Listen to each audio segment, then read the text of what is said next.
9 de abril de 1940. Estocolmo, Suécia. Enquanto a maior parte da população ainda começava sua rotina normal, os líderes militares suecos recebiam uma notícia que mudaria completamente o futuro do país. A Dinamarca havia sido invadida. Em poucas horas, tropas alemãs atravessaram as fronteiras, aviões apareceram nos céus e unidades mecanizadas avançaram rapidamente. O país que muitos acreditavam estar protegido pela sua posição geográfica caiu praticamente sem conseguir reagir. Mas a notícia mais preocupante ainda estava chegando. A Noruega também estava sendo atacada. Navios alemães apareciam nos portos. Soldados desembarcavam em pontos estratégicos. Tropas de montanha avançavam pelo território norueguês. A Alemanha estava mostrando ao mundo uma nova forma de guerra. Uma guerra baseada em velocidade, coordenação, tanques, aviões e ataques rápidos que deixavam seus inimigos sem tempo para responder. Para os suecos, a pergunta não era mais se a guerra poderia chegar até eles. A pergunta era quanto tempo a Suécia conseguiria sobreviver se Hitler decidisse atravessar sua fronteira. A situação parecia desesperadora. A Suécia era oficialmente neutra, mas neutralidade não significava segurança. Ao sul, a Alemanha controlava a Dinamarca. Ao oeste, a Noruega estava sendo ocupada. Ao leste, a União Soviética já havia mostrado sua força durante a Guerra de Inverno contra a Finlândia. O Mar Báltico estava dominado pela influência alemã. As rotas comerciais suecas dependiam cada vez mais das decisões de Berlim. E dentro dos escritórios militares suecos, oficiais começaram a analisar o pior cenário possível: uma invasão. Os números eram preocupantes. O exército sueco possuía poucos veículos blindados. A maioria eram tanques leves projetados para uma guerra que já parecia pertencer ao passado. Eram máquinas pequenas, ágeis, fáceis de produzir, mas completamente inadequadas para enfrentar os novos campos de batalha da Segunda Guerra Mundial. Seus canhões de 37 mm poderiam destruir veículos leves, mas contra os Panzer alemães mais modernos, o resultado seria diferente. Os suecos sabiam disso. Se uma coluna blindada alemã aparecesse nas estradas suecas, eles não tinham uma resposta. Foi então que nasceu uma das decisões mais importantes da história militar sueca. A Suécia precisava criar um novo tanque. Mas não era apenas um problema de construir uma máquina de guerra. Era um problema de tempo. Os alemães estavam avançando pela Europa em uma velocidade assustadora. Cada mês perdido significava uma ameaça maior. O novo tanque precisava ser poderoso o suficiente para enfrentar veículos inimigos, leve o suficiente para atravessar as frágeis pontes suecas, compacto o suficiente para operar em florestas e estradas estreitas, e produzido usando apenas a indústria disponível dentro do país. Era uma missão quase impossível. O projeto foi entregue à empresa AB Landsverk, uma companhia sueca que já possuía experiência na construção de veículos blindados. Mas mesmo eles enfrentavam enormes dificuldades. A Suécia não tinha a mesma capacidade industrial da Alemanha, Reino Unido ou União Soviética. Não possuía milhares de fábricas militares. Não tinha uma enorme reserva de componentes. Não tinha anos para desenvolver um tanque perfeito. Eles precisavam criar uma solução própria. Uma máquina feita para as necessidades específicas de uma guerra que talvez nunca acontecesse. Os engenheiros suecos chegaram a uma conclusão diferente dos grandes exércitos da época. Eles não precisavam criar o tanque mais pesado do mundo. Precisavam criar um tanque que funcionasse no ambiente sueco, porque a Suécia não era uma planície aberta como a Europa Oriental. Era um país de florestas densas, terrenos congelados, lagos, pântanos, estradas estreitas. Um lugar onde um exército invasor teria dificuldade para usar sua superioridade numérica. O tanque sueco não precisava vencer uma batalha em campo aberto. Ele precisava transformar cada quilômetro avançado pelo inimigo em um pesadelo. O resultado foi o Stridsvagn M42. Para os padrões da época, ele parecia pequeno. Pesava aproximadamente 22 toneladas, muito menos que os grandes tanques alemães que surgiriam depois. Mas dentro daquele tamanho, havia uma combinação interessante. Blindagem frontal de aproximadamente 55 mm, um canhão Bofors de 75 mm, boa mobilidade, e uma característica que os suecos valorizavam muito, confiabilidade em terrenos difíceis. O tanque tinha 4 tripulantes, comandante, artilheiro, municiador, motorista, todos trabalhando em um espaço apertado, mas funcional. O armamento principal era uma das maiores apostas do projeto, o canhão Bofors de 75 mm. A Suécia tinha uma longa tradição na fabricação de armas de alta qualidade, e acreditava que aquele canhão seria suficiente para enfrentar as ameaças mais prováveis. Contra veículos leves e médios da época, ele poderia ser perigoso. Contra versões iniciais do Panzer III e Panzer IV, ainda teria alguma capacidade. Mas a guerra estava evoluindo rapidamente. E os tanques alemães também.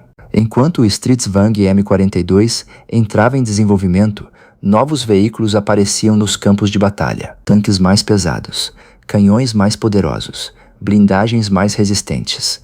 A corrida tecnológica estava acelerando. E então apareceu o maior problema do projeto: a transmissão. Os primeiros modelos receberam um sistema complicado baseado em tecnologia alemã. O resultado foi desastroso. Durante testes, veículos apresentavam falhas. Alguns ficavam parados durante exercícios. Outros precisavam voltar constantemente para manutenção. Era uma situação perigosa. Um tanque que deveria defender uma nação não poderia passar mais tempo quebrado do que pronto para lutar. A solução veio com uma mudança de componentes e participação da Volvo. A produção precisou ser reorganizada. A indústria sueca foi pressionada pelo governo, e lentamente o projeto começou a amadurecer. Mesmo com todos os problemas, a Suécia conseguiu produzir centenas dessas máquinas. E algo curioso aconteceu. O tanque que nasceu para uma guerra que parecia inevitável nunca entrou em combate. Nenhum panzer alemão apareceu diante dele.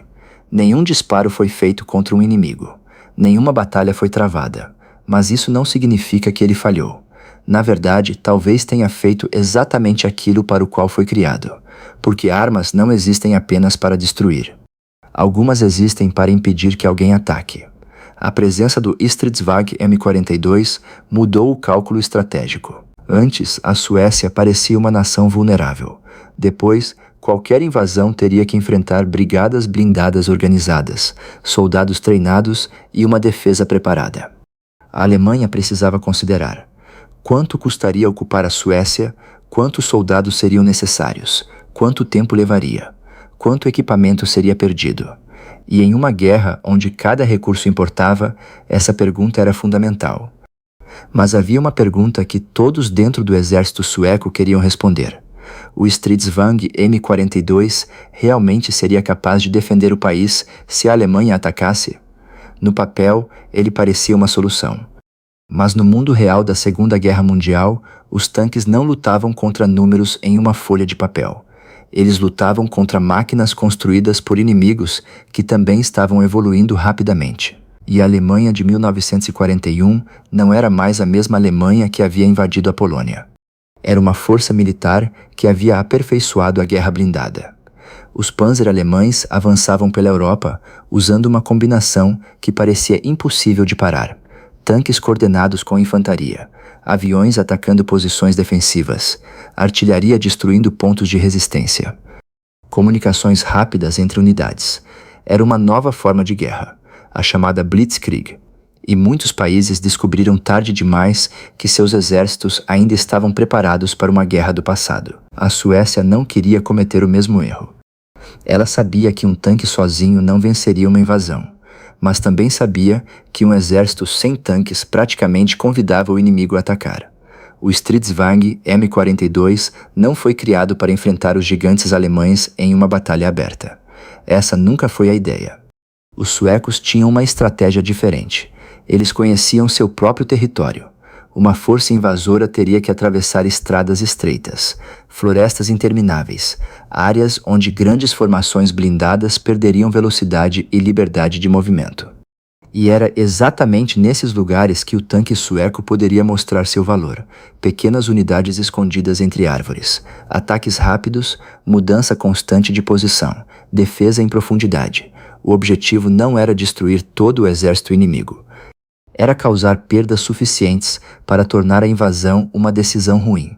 Em 1941, o mundo observava a Alemanha avançar cada vez mais. A União Soviética entrou em guerra contra os alemães. A Operação Barbarossa começou. milhões de soldados cruzaram a fronteira soviética. E enquanto isso acontecia, a Suécia acompanhava tudo com extrema preocupação, porque uma pergunta permanecia: se Hitler conseguisse dominar completamente o norte da Europa, a Suécia seria a próxima. A maior crise aconteceu quando a Alemanha exigiu autorização para transportar tropas pelo território sueco. Era uma situação extremamente delicada. A Suécia estava presa entre duas escolhas difíceis. Recusar poderia provocar uma reação alemã. Aceitar poderia comprometer sua neutralidade. Enquanto diplomatas negociavam, os militares se preparavam. Tanques foram abastecidos, unidades foram colocadas em alerta, e entre eles estavam os novos Stridsvagn M42. Pela primeira vez, aqueles veículos construídos em fábricas suecas poderiam realmente ser usados no cenário para o qual haviam sido criados. Imagine a cena: florestas suecas, soldados esperando, motores ligados, tanques escondidos entre árvores. Do outro lado da Europa, a Alemanha possuía milhares de veículos blindados, mas naquela pequena nação neutra existia uma força preparada para transformar qualquer invasão em uma luta difícil. O M42 não precisava destruir centenas de tanques inimigos. Ele precisava apenas aumentar o preço da invasão. E isso mudava tudo.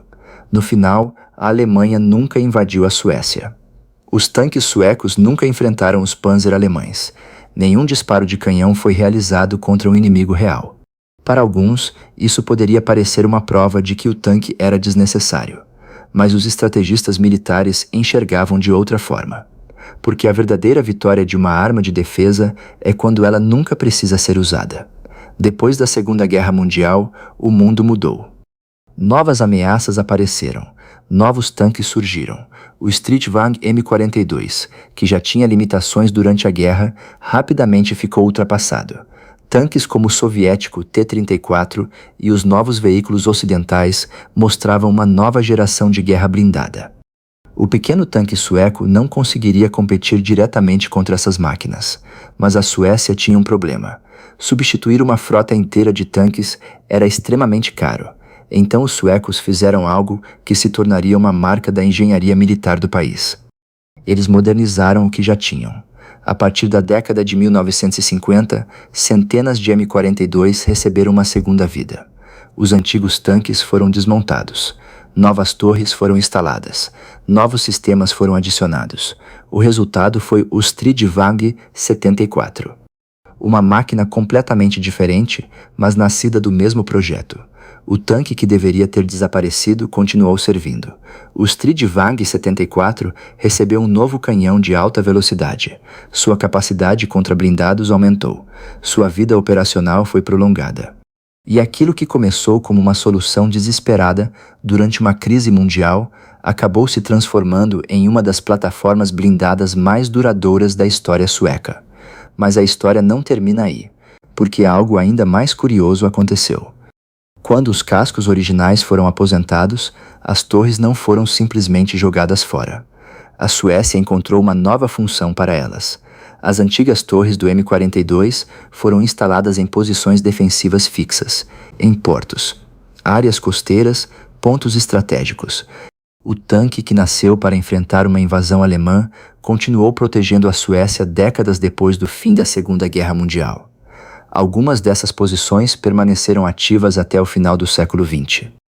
Uma máquina criada em 1941 ainda apontava suas armas contra uma possível ameaça nos anos 1990. Poucos veículos militares tiveram uma trajetória tão estranha. O Stridsvagn M42 nasceu em uma época de medo. Foi criado por uma nação cercada por inimigos. Foi criticado antes mesmo de entrar em serviço. Tinha um canhão que rapidamente ficou ultrapassado. Era menor e menos poderoso que muitos tanques estrangeiros, mas mesmo assim cumpriu sua missão, porque a guerra não é apenas sobre quem possui o tanque mais poderoso, é sobre estratégia. É sobre convencer o inimigo de que o custo será alto demais. A Alemanha possuía milhares de tanques, a Suécia possuía apenas algumas centenas, mas aquelas máquinas representavam algo maior, a determinação de uma pequena nação em não ser uma vítima fácil. E talvez essa seja a maior ironia do Stridsvagn M42. Ele foi construído para lutar uma guerra que nunca aconteceu, mas justamente por existir, talvez tenha ajudado a impedir que ela acontecesse. O Stridsvang M42 nunca destruiu um inimigo, nunca conquistou uma vitória no campo de batalha, nunca disparou seu canhão contra uma força invasora. Mas durante os anos mais perigosos da história moderna, ele ficou pronto, esperando, protegendo uma nação que precisava desesperadamente de uma última defesa. E às vezes, a arma mais poderosa não é aquela que dispara.